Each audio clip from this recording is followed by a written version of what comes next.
جی وعلیکم السلام ورحمۃ اللہ وبرکاتہ۔ محترم بھائی کا سوال ہے کہ عورت فرض نماز کے لیے اقامت کہے گی۔ محترم بھائی اس مسئلے کو پہلے اس انداز میں سمجھیں کہ عورتوں کا جماعت کروانا اس مسئلے میں اختلاف ہے، لیکن ہمارے ناقص علم کے مطابق، ہماری ناقص تحقیق کے مطابق عورتوں کی جماعت کروا سکتی ہے۔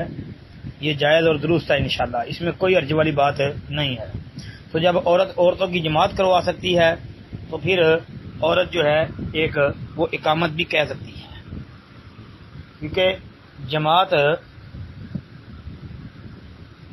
کے لیے اقامت کہی جاتی ہے، اور جب عورتوں کی امامت کروائے گی تو ایک عورت جو امام بنے گی وہ صف کے درمیان میں کھڑی ہو جائے گی، آگے نہیں کھڑی ہوگی، صف کے درمیان کھڑی ہو جائے گی اور اقامت بھی کہہ دی جائے گی انشاءاللہ۔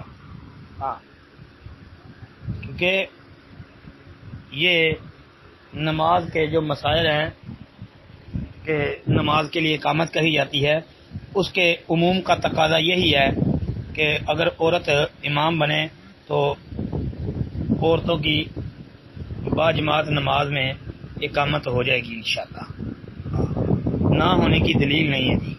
السلام علیکم۔